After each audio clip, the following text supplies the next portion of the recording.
fans, wherever you may be. Welcome back for another edition of the Seahawks Playbook podcast. Join your host, Bill Alvstad, and co-host, sports writer and football analyst Keith Myers, as we talk Seahawks football.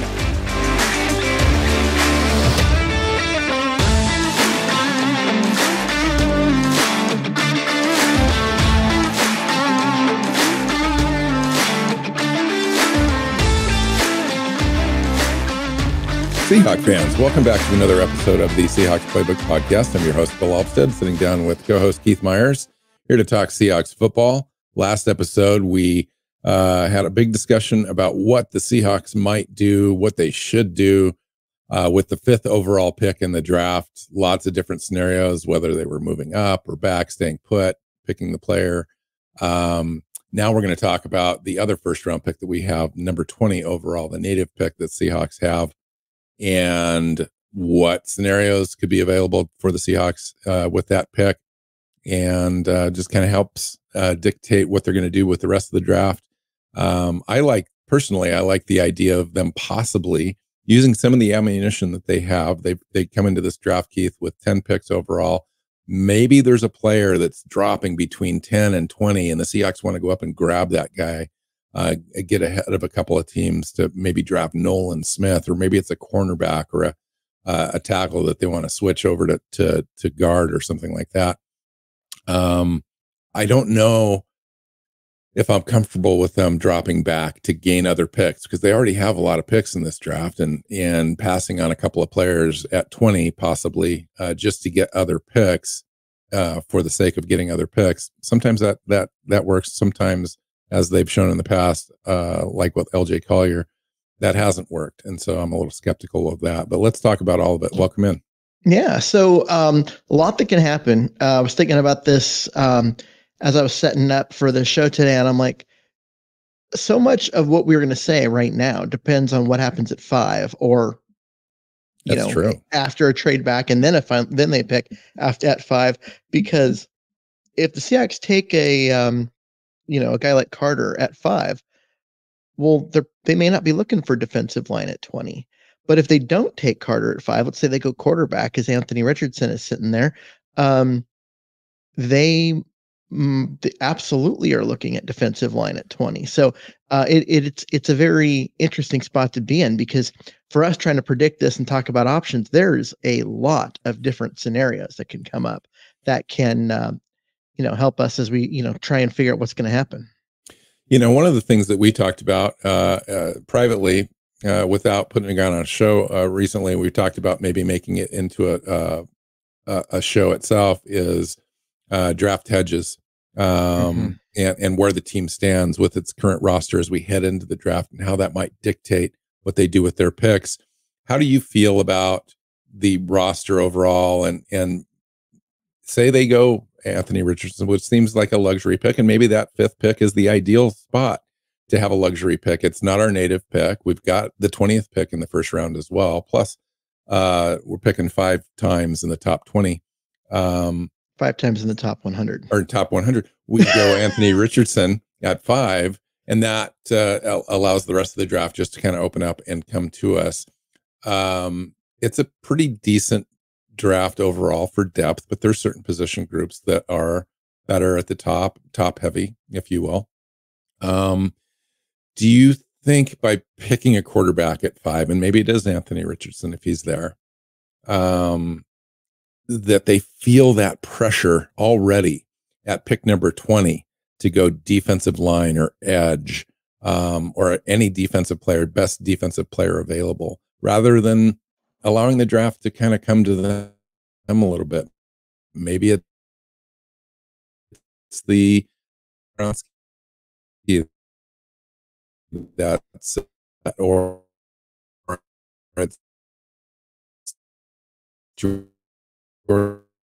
Addison, wide receiver, like a surprise box. What are your thoughts? Well, I mean, when you're looking at that, like, there's a lot of different, I mean, that's the whole thing, is there's so many different options. Now, you brought up a guy like Addison, the wide receiver. That would be that would be a fun pick, right? That would be one of those. It'd be a special player on the outside, a weapon for Geno, someone that you could know, and there'd be a buzz about that pick, that kind of stuff. How much better does that make the team? Whereas a guard, like the other guy you brought up, Skaronski, if he drops because people see him as a guard and not a tackle, which you and I both kind of agree that seems more likely, then we're looking at, okay, that's not a fun pick. That's not a sexy pick. But a massive upgrade on the interior, the defensive or the offensive line makes the Seahawks a better team. And Yeah. so it really kind of just looks at where we're going with that, and what what we look at with overall like value and that kind of stuff. Seahawks fans would hate it, honestly, but at the same time, like it would make the team better, more so than a guy like Addison. I think, if Anthony Richardson's on the board at 5, Seahawks have fallen in love with him and they make that pick, that's already going to split the fan base in half anyway. A lot of people think that we've got Geno Smith, we're good to go, we don't need a quarterback. While that is true in theory, Geno's not a young quarterback. He's also under a contract that enables the Seahawks to get out of that contract as early as next year, if not 2 years. And it's nice when you're drafting at the top of the draft, when you take a look at positional value and opportunity cost. The Seahawks are in a position, if they feel like Richardson or Stroud or Levis, one of those guys at the top, is their quarterback, the guy that they need to leave the draft with, I'm okay with that. And I think most fans should be. They may not get a chance to get on the field in year one, but that's actually the most optimal solution for that position long term. Mm-hmm. And so I'd be totally fine with that. I don't know that it necessarily dictates the pick number 20 as much as feel that need to go after a defensive lineman or best player available on the defensive side of the ball at that spot. We've still got 2 picks in the second round and a pick in the third round. And we can also have some additional ammunition there to move around a little bit. So I think they come out of this draft still. You run, and I'm sure you have, Keith, countless mock drafts, mock simulations to find out where players are going, depending on what you choose at this spot, what's available down lower, and kind of where you go. There's a lot of options still available for the Seahawks, no matter what they do with the first 2 picks in this draft. So I lean towards going best player available, but that also puts you in a little pickle. That could be a guy like Michael Mayer at tight end. That's not an immediate need, but maybe it makes, right. I would hate that pick. I wouldn't like that pick at all. And the same thing goes with a guy like Bijan Robinson, who's going to be the best player on the board, quite frankly, given all the players that would be available at 20. He's likely to still be there at that point, unless somebody really kind of comes up and as far as pure talent, he's the best. He will be easily the best player on the board. And if we made that pick, it would be horrendous. It would be a bad look for the team to draft somebody like that over Walker, who they've really established as being their guy, their future guy. You'd kind of mess that up. Quite frankly, we'd have a more talented team, obviously, with a tandem like that. It would be crazy, but that would be just a crazy pick. How about something unconventional, Keith?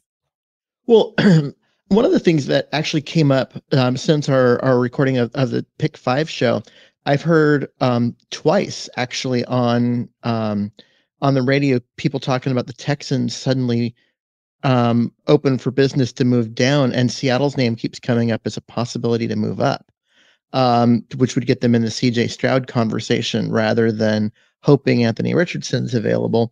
And I'm on here with the trade chart calculator on Over the Cap, and this makes no sense to me. According to them, Seahawks would have to give up pick number 123 to move up those 3 spots.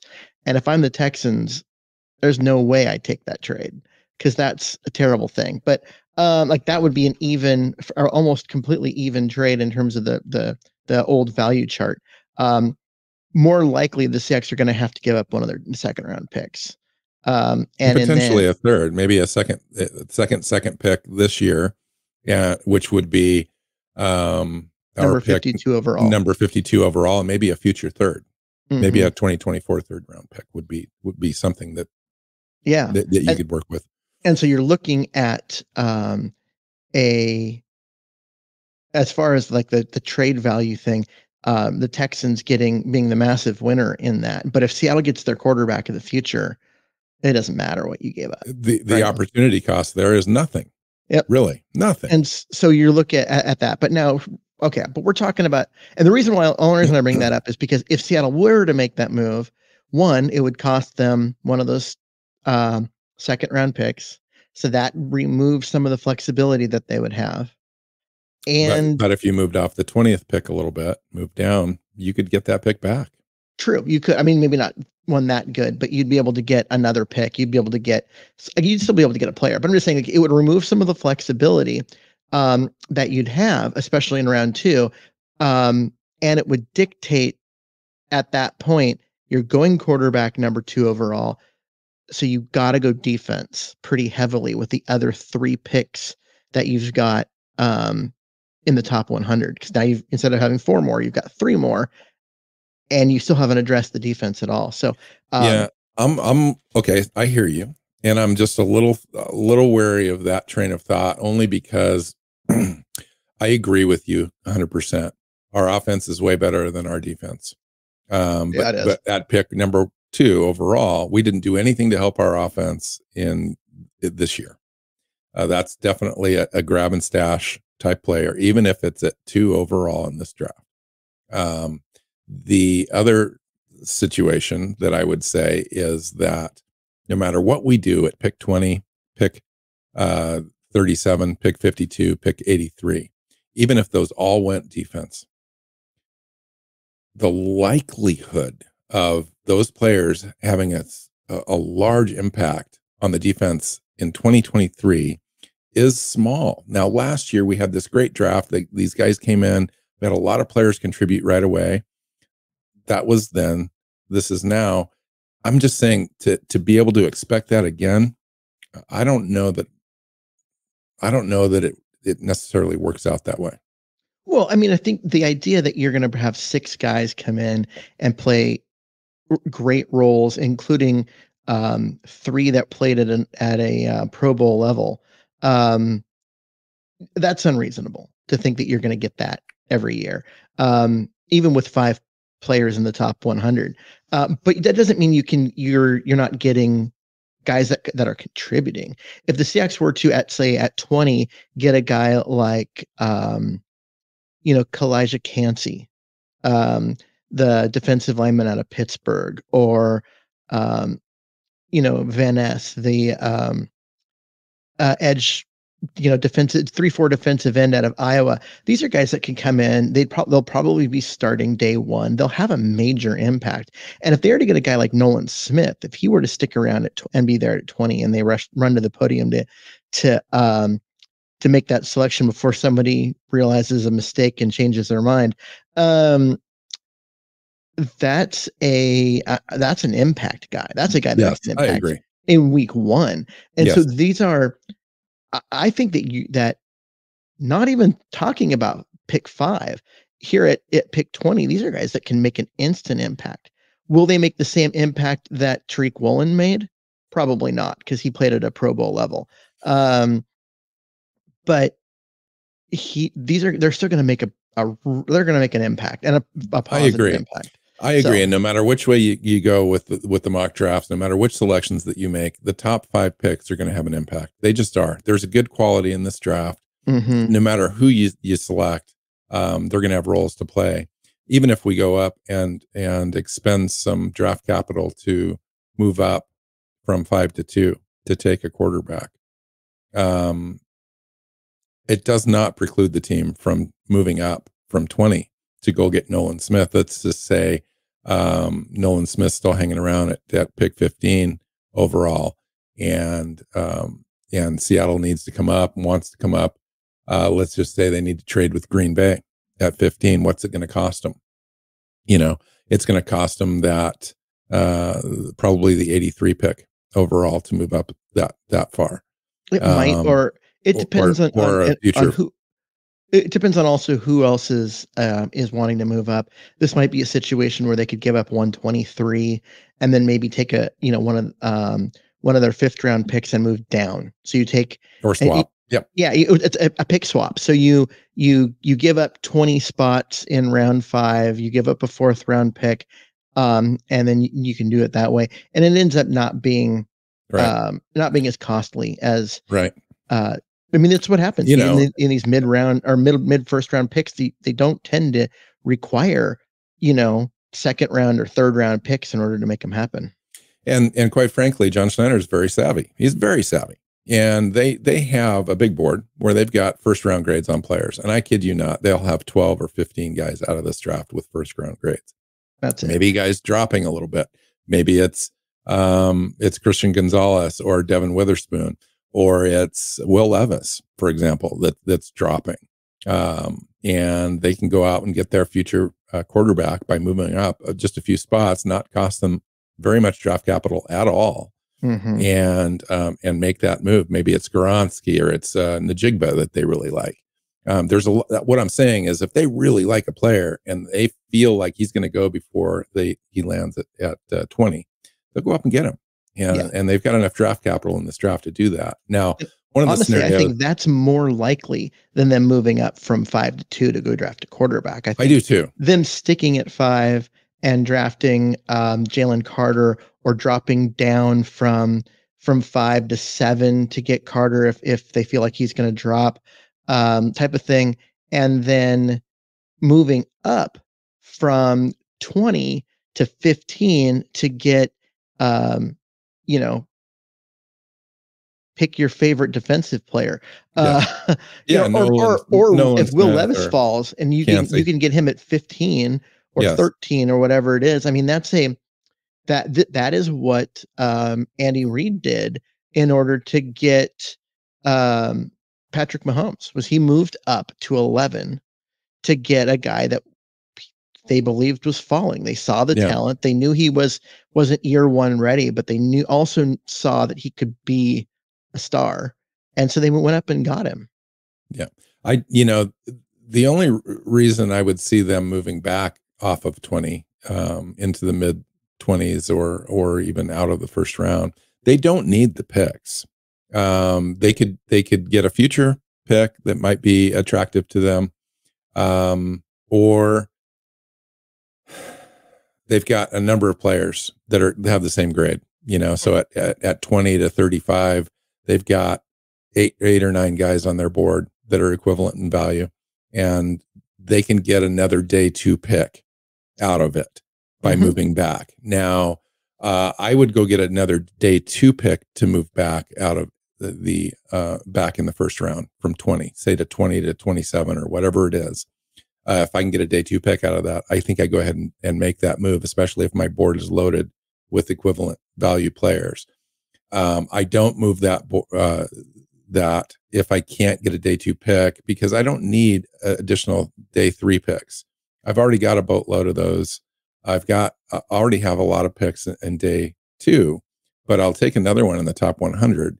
And then later on in the draft, I might move off some of those day 3 picks and maybe move around a little bit, maybe trade out completely out of one of those picks into 2024, or I'll bundle 2 or 3 of those picks in day 3, and I'll move back into day 2 possibly before the day's over, and really come out of this draft with 6 or 7 impact players in the first 2 days. I mean, one of the things that I was thinking about, if moving back from either 5 or 20 will give you the ammunition to then turn around and turn that second pick that you have, which is 35. Is that what number it is? 37, and move back up into the 1st round and get up there into pick 31 to get a guy where you can have that 5th-year option on him, whether that be a guy like Bijan Robinson, who, as a running back, right, you get back into the 1st round, and you get him at the bottom of the 1st round, you get that 5th year option, between that and the franchise tag year, now you got a guy under team control for 6 years. Yeah. And that's The other probably what you're going to get out of any running back in today's NFL and you anyway. could do that with a number of players. Mozzie Smith comes to mind. Michael Schmitz, if you're really interested in him. The reason that you would do that is those guys become pretty valuable if they find success in the NFL, especially a guy like Mozzie Smith. Those guys are hard to come by, and having a 5th-year option on that makes his contract very cheap. Cyrus Torrance or Brian Breesy, I can't, if they miss out on Carter at the top, Breesy becomes a guy that they might like to have, right round into that late first round to get that quarterback for that 5th-year option. That makes a lot of sense for him as a player. Would make a lot of sense for the Seahawks, being that they don't have to move up very far from 37 to 31 to be able to do that. And that's if you've obviously got to have trade partners. So that's always going to be an issue is, who's there? Who's your partner? Who do you have to work with?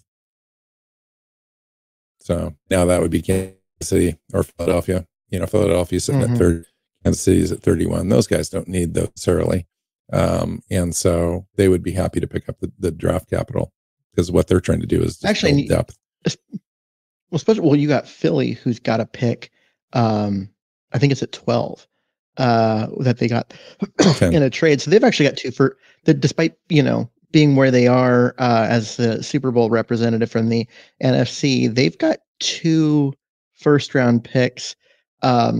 They can reload a little bit. They're actually a team, and picking their early in or mid-round 1 that Bijan Robinson makes a lot of sense for, because that offense is loaded everywhere but running back. Pick. And then you add the best running back in the draft to them, and suddenly the offense just, it looks unstoppable. And they have a lot of defensive problems, but they have another first-round pick later. And so for them, you got a lot of teams like Seattle and Philly this year that good teams, playoff teams that have multiple first-round picks, and suddenly you're like, all right, these are luxury picks. You can take a swing at someone. You can draft a guy like Anthony Richardson that's not going to play year 1, or a guy like Bijan Robinson who positional value says don't take him in round 1, but he's so good. You're like, okay, we're going to, but we can. It doesn't really matter that it's bad positional value because we got another first-round pick too. Same with a guy like Peter Skoronski, who you might have to go pretty high to get because some team views him as a tackle. I don't think he's a tackle. I think he's a part-time tackle if he's and in the NFL. But I think he's got 32-inch arms. His arms are really short for an NFL offensive lineman. I think you move him inside to guard, and he's got Pro Bowl potential, but at tackle, I think he's going to be mediocre. So I agree. I just think that he has that Pro Bowl potential. And so you're like, I don't want to take a guard that, in round 1, that doesn't seem like great value, but we've got 2 picks. So we can get, we can take a risk on one of them and get one, maybe get a thing that's not positional value if the player has just tremendous talent. So would you consider it a worst case scenario for you for Seattle to trade completely out of the first round with its 20th pick for a future first round pick and maybe a 2024, 4th or whatever it is, or 3rd? Would that be just a very, very bad decision by the Seahawks? I don't think so, because the reason why I would say that it's probably not a bad idea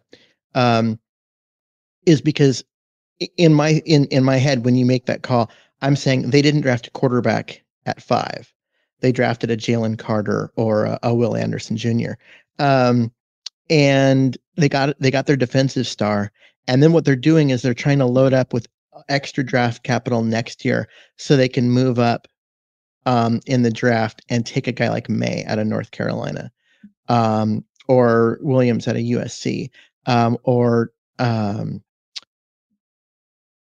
the guy from Washington. Like next year's draft class looks like it's going to have a bunch of really interesting quarterbacks. And so it might behoove you to have an extra pick next year. Lose 20 this year, but gain a first and a fourth or first and a third next year. And maybe pick up a fourth this year or something, something so you don't just completely miss out on that pick. But you push most of or a bunch of your assets into next year so you can use them to move up and get one of those top quarterbacks then. That's always a very unpopular move. Oh, it's an extremely unpopular by a general manager. Yeah. But so if we'll see how that goes. You've got 2 first-round picks. You're going to use one of them on a defensive star. You've also got 2 second-round picks. You get, the wide receiver or the guard, one of those, and then you grab another defensive player. You've still got 3 players in the first 2 rounds. You've still made your team significantly better, and you've loaded up next year to make a run at a quarterback. So I just think overall, like I wouldn't be against it. I mean, I really wouldn't.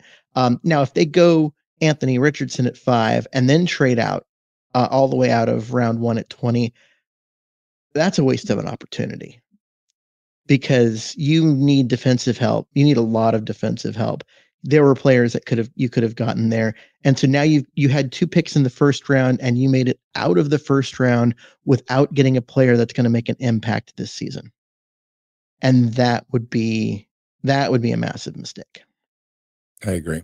Now I could see them dropping back from 20 to 24 and then 24 out of the first round, but getting additional picks in this draft. Coming away with additional 2 or 3 picks in day 2 would be crazy. But I agree with you. I think that they need to stay at 20. I really want them to stay at 20. In fact, I wouldn't mind if they move up a couple of spots to make sure they get their guy. I see that as the likely scenario out of this draft. I do see them staying at 5. I think that the patience is going to pay off for them. You hear rumblings this time of year, but from credible sources that the Texans might be going in a different direction. You mentioned it yourself. Bryce Young might be the guy at the top, but after that, Stroud might start to fall. I don't know that he necessarily would get past Indianapolis, but Indianapolis has already had their sights set on Will Levis. And so then you've got a situation possibly where Seattle has their choice of CJ Stroud, and Anthony Richardson, and Carter, Jalen Carter at 5. So what do you do there? Yeah, right. At 5, do you go, okay, we'll take any of these 3. We'll move back with Las Vegas. Vegas. Spots. Vegas, you come up, take which quarterback you want. We'll take the other one. Or Carter. Or Carter, because we know, and Carter will probably go to Detroit if he gets to 6. And so it's, okay, we know we can move back there and we know that we're going to get the guy we wanted because it's going to fall this way. And we're going to get another pick out of it. We're going to get a 2nd-round pick or a 3rd-round pick for moving back from 5 to 7. And we're still going to get the guy that we wanted, which was Richardson. And it worked out, like completely. If that's what the team wants, then they do that. Now, if they're in that spot and they go, it doesn't matter if, we move back and Richardson is available for us, but we feel like we missed out on Carter and Carter was the guy, well, then you don't move. But if you're okay with you're going to move back those spots, you're going to let Vegas take their pick, you're going to let Detroit take theirs, and you're going to take whichever of the 3 is left, and you're going to be happy with it. Then that's when you move back, and you do it every day. But if there's one, there's one that you believe, no, that's our guy, you have to make that pick at 5. Yeah, interesting. You can't move back and then hope that the other 2 do what you expect them to do. Yeah, cool. Yeah, this is going to be a fascinating draft. Really, I mean, wild draft on the first day for the Seahawks with 2 picks in the top 20. And I know there's going to be people that are going to be ecstatic and there's going to be some serious disappointment because I have a feeling that one of the 2 picks is going to work out as predicted. Somebody's going to fall in line. It's going to be a guy that we've talked about a lot, and it's going to be great. One of those is going to be a surprise, I think. It's just the nature of the beast. Mm-hmm. In addition, I was just having this conversation via email with my dad, talking about all the options that Seattle has, and this player will fall, and blah blah blah, and we'll talk about this. But what we're not accounting for is there's 31 other teams. There's 31 other teams, and there will be lots of trades that were made that were not made by Seattle. Other teams will make trades and move around, and so they will move for a reason. There's a guy that they want. Exactly. We expected to be available 3 spots later, but this team moved up in front of this other team in order to get their guy. And so these things become unpredictable. That's okay. And therein lies the disappointment or the surprise. And it becomes fun. I mean, it is fun. If you're at 20 and you could, and if I were to tell you that the Seahawks got Nolan Smith at 20, you'd probably jump up and down in excitement. If I told you they got Lucas Van Ness at 20, that you'd probably jump up and down in excitement. Joey Porter Jr., Smith Njigma, Skoronsky. There's a bunch of guys that if I say you got him at 20. Right. Quentin Johnson. Who's the guy that you would be like, meh, if they took him at 20? Michael Mayer is the guy that comes to mind, or maybe Darnell Wright, the tackle out of Tennessee. Or quite honestly, I like Brian Branch. I do. I like him. But is that the guy that's going to tilt the field for me? No. Not when Quentin Johnson is on the board still, or Nolan Smith was on the board, or Cansey was on the board. If any of those guys are on the board, I would agree. I mean, the thing about Brian Branch, I've been thinking about this quite a bit with his versatility and everything. He looks like Buda Baker. Guy who came out of Washington and then has had a great career so far, although he's been injured a little bit, but been a fantastic player. Brian Branch reminds me a little bit of Buda Baker, just his ability to play the slot. He can play up in the box. He can play the free safety in the back. You can put him in a lot of different places. And so therefore he becomes really hard to account for if you're the opposing quarterback. And I kind of like that. Yeah. So I wouldn't be against it at 20 because that's like a defensive weapon.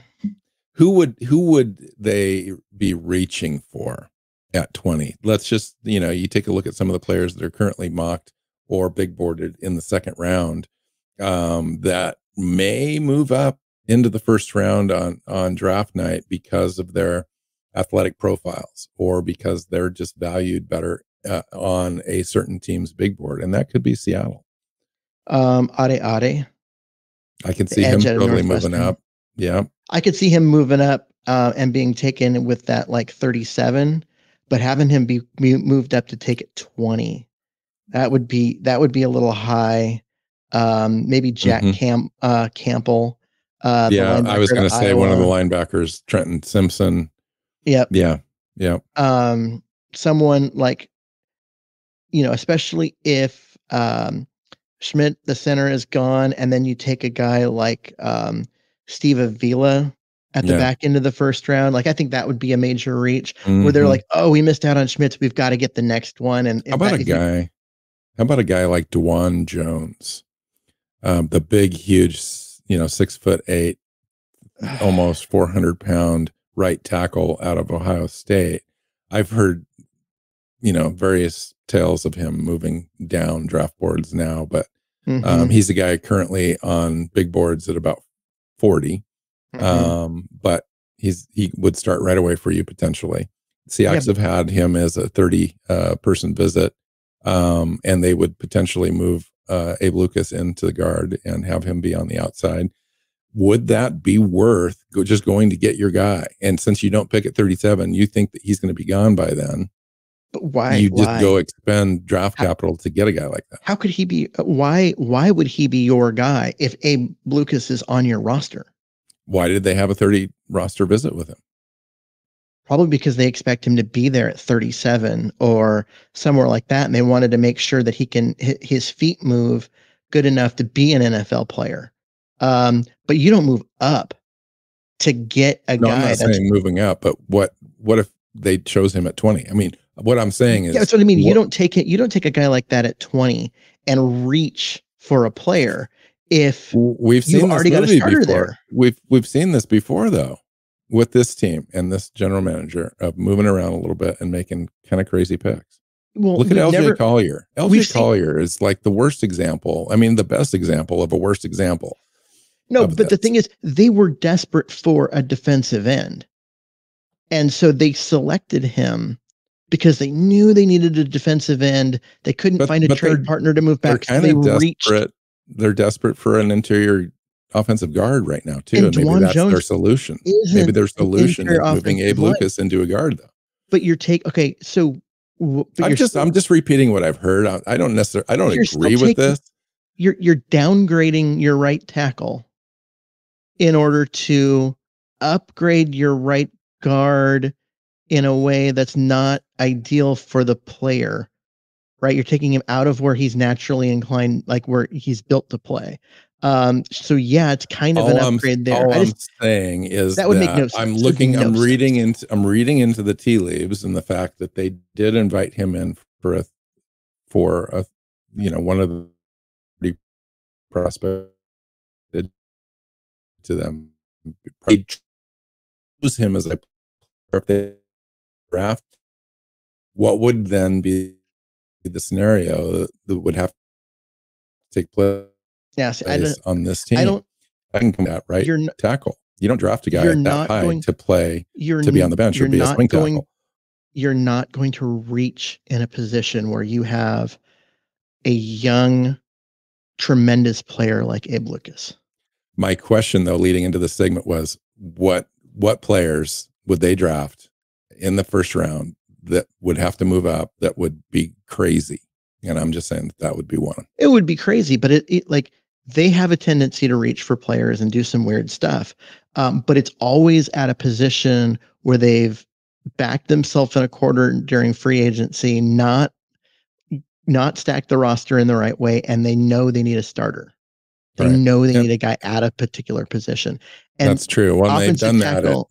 They've done that at nose tackle now. They've done that, at running back, wide receiver. There's a few spots in this roster right now that are not closed. Right guard, possibly center, but none of those are offensive tackle. None of those are Dwan Jones. What you could see is I could see a guy like Jamar Gibbs, the Alabama running back, going in an area that way because Robinson's already gone. And they go, hey, well, this guy is, we see him as Marshall Faulk.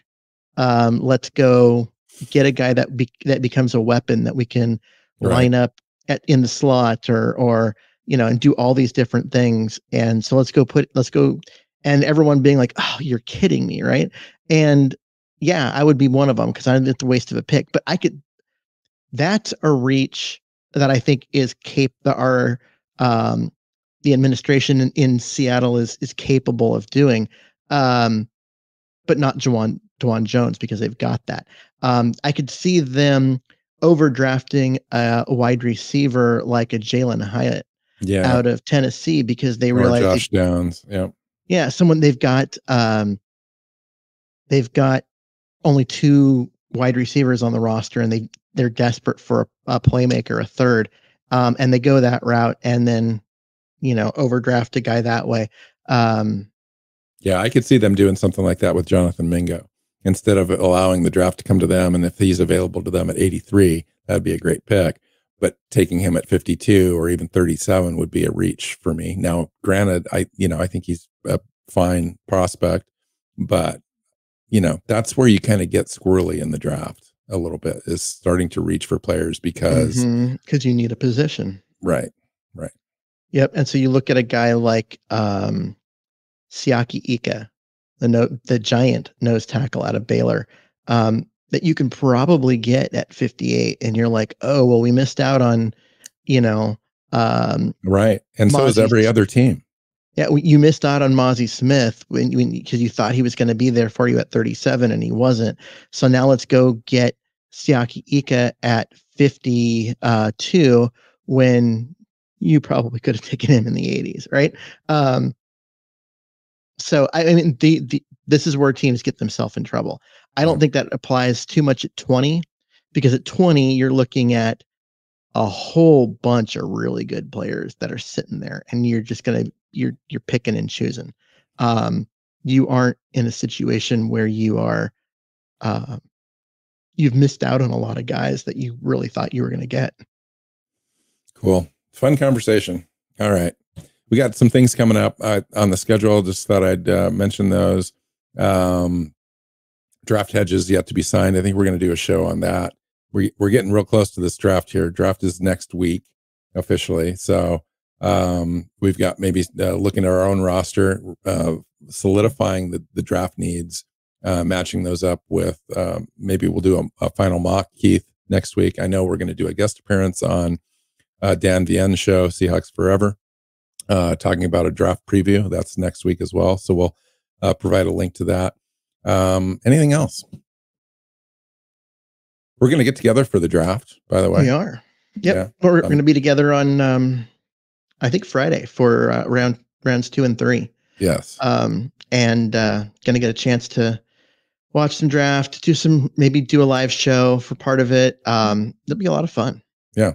Yeah. Fun stuff. All right, let's get out of here. Find Keith on Twitter at Myers NFL. You can find me NW Seahawk.